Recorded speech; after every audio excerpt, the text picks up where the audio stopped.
नमस्ते।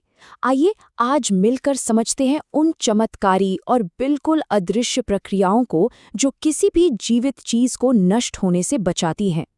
ये एक ऐसी दिलचस्प यात्रा है ना, जो उन माइक्रोस्कोपिक सेल्स से शुरू होकर हमारे पूरे शरीर को जिंदा रखने वाले सिस्टम तक जाती है। तो बिना किसी देरी के चलिए शुरू करते हैं। आज हम जिन विषयों पर बात करेंगे उनका रोड मैप कुछ इस तरह है। पहला, द डेफिनेशन ऑफ लाइफ। दूसरा, फ्यूलिंग द मेंटेनेंस प्रोसेसेस। तीसरा, ऑटोट्रोफ्स, द सन ईटर्स। चौथा, हेट्रोट्रोफ्स, द एनर्जी टेकर्स। पांचवा, इनसाइड ह्यूमन डाइजेशन। और आखिर में रेस्पिरेशन, अनलॉकिंग सेल्युलर एनर्जी। ये सीक्वेंस हमें बेसिक बायोलॉजी से सीधा कॉम्प्लेक्स एनाटॉमी तक ले जाएगा। तो चलिए शुरू करते हैं अपने पहले भाग से, the definition of life. What makes something alive?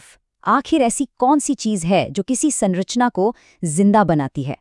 सोचिए जरा, अगर एक कुत्ता शांति से सो रहा है और उसमें बाहर से कोई भी मूवमेंट या हलचल नहीं दिख रही है, तो कैसे पता लगाएंगे कि वो जिंदा है? जिंदा होने की असली पहचान सिर्फ दौड़ना या सांस लेना नहीं होती। हमें नंगी आंखों के धोखे से बचकर थोड़ा और गहराई में देखना होगा।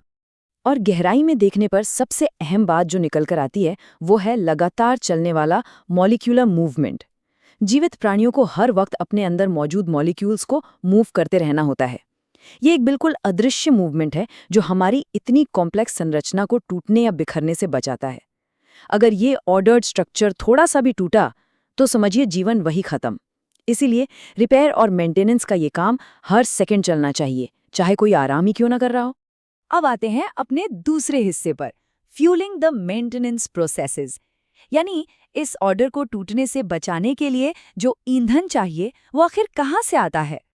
अब देखिए, एक सिंगल सेल तो आसानी से बाहर से ऑक्सीजन ले सकता है, जिसे सिंपल डिफ्यूजन कहते हैं। पर हमारे जैसे बड़े और कॉम्प्लेक्स शरीर के लिए ये काफी नहीं है। हमारा हर एक सेल बाहरी हवा के डायरेक्ट कांटेक्ट में तो होता नहीं है। इसीलिए 4 जरूरी प्रक्रियाएं एक मेंटेनेंस क्रू की तरह मिलकर काम करती हैं। पहला है न्यूट्रिशन, जहां बाहर का खाना अंदर लाया जाता है।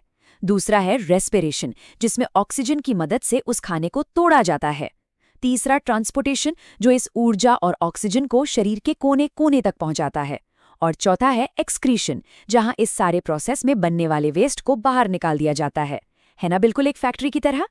तो आइए तीसरे भाग की तरफ बढ़ते हैं, ऑटोट्रॉफ्स, द सन ईटर्स। ये वो जीव हैं जो इनऑर्गेनिक स्रोतों से अपनी एनर्जी खुद कैप्चर करते हैं। प्रकृति में ईंधन कैसे बनता है, इसकी शुरुआत करते हैं हरे पौधों और कुछ खास बैक्टीरिया से। इन्हें हम ऑटोट्रोफ्स कहते हैं। ये सूर्य की रोशनी और अपने अंदर मौजूद क्लोरोफिल का इस्तेमाल करके हवा से कार्बन डाइऑक्साइड और जमीन से पानी लेते हैं और उन्हें कार्बोहाइड्रेट्स में बदल देते हैं। ये कार्बोहाइड्रेट्स ऊर्जा के छोटे छोटे ब्लॉक्स की तरह होते हैं, और जो एनर्जी तुरंत इस्तेमाल नहीं होती, पौधे उन्हें स्टार्च के रूप में अपने अंदर स्टोर कर लेते हैं। ये उनके लिए एक इंटरनल बैटरी का काम करता है।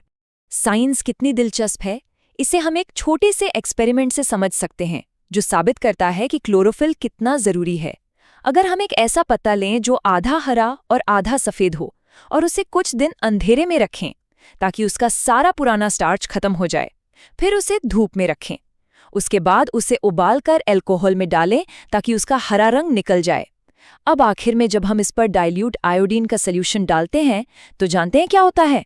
सिर्फ वही हिस्सा गहरा नीला होता है जो पहले हरा था।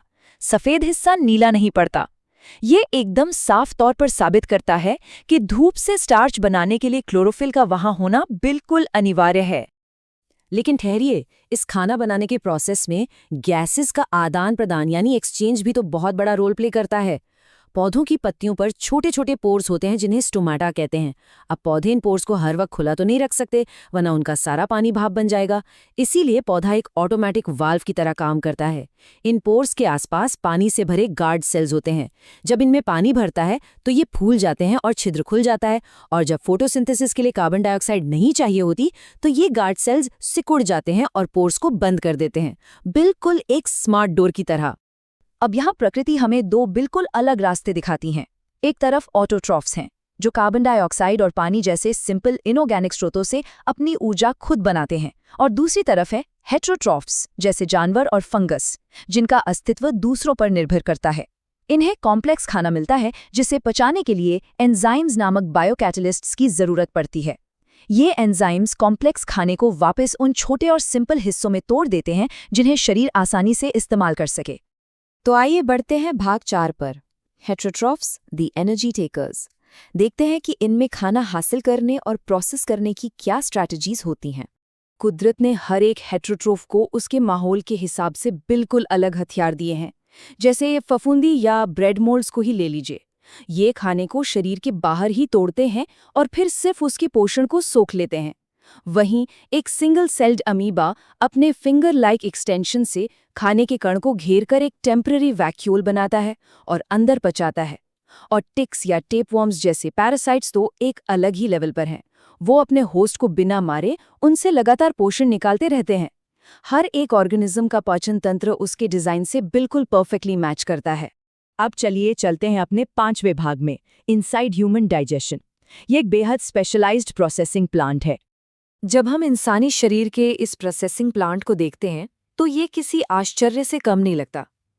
हमारा पाचन तंत्र यानी एलिमेंट्री कैनाल दरअसल मुंह से शुरू होकर एनस तक जाने वाली एक लंबी कंटिन्यूअस ट्यूब है।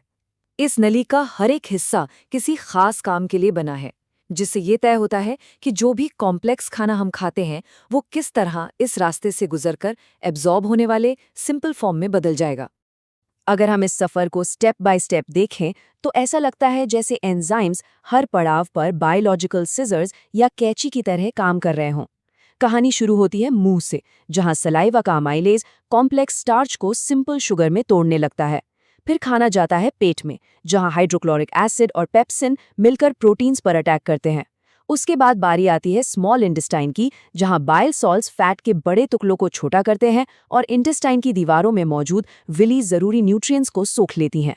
आखिर में बचा हुआ वेस्ट लार्ज इंटेस्टाइन में जाता है, एक्सेस पानी सोखा जाता है और बाकी बचा हुआ वेस्ट बाहर निकाल दिया जाता है। ये बड़े स्ट्रक्चर्स को छोटे हिस्सों में तोड़ने का एक जबरदस्त मास्टर क्लास है। और अब आती है अपने आखिरी और छठे भाग पर, रेस्पिरेशन, अनलॉकिंग सेलुलर एनर्जी, यानी उस बनाए हुए ईंधन को आखिर तोड़ा कैसे जाता है। यहाँ सबसे अहम बात समझने वाली ये है कि खाने को पचाना और न्यूट्रिएंट्स को सेल तक पहुंचाना तो सिर्फ आधी लड़ाई है। असली काम तब शुरू होता है जब कोशिकाओं को उस जमा की हुई ऊर्जा को अनलॉक करना होता है। और इस एनर्जी को अनलॉक करने का पहला कदम दुनिया के सभी जीवों में एक जैसा ही होता है। सेल के साइटोप्लाज्म के अंदर ग्लूकोज का एक बड़ा 6 कार्बन मॉलिक्यूल टूटकर पायरोवेट नामक एक छोटा 3 कार्बन मॉलिक्यूल बन जाता है।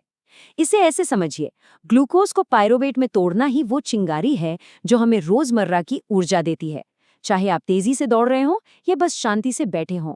इस शुरुआती चिंगारी के बाद रास्ते अलग अलग हो जाते हैं, इस बात पर निर्भर करते हुए कि ऑक्सीजन मौजूद है या नहीं। अगर ऑक्सीजन नहीं है, जैसे कि यीस्ट में होता है, तो वहाँ एनारोबिक रेस्पिरेशन होता है।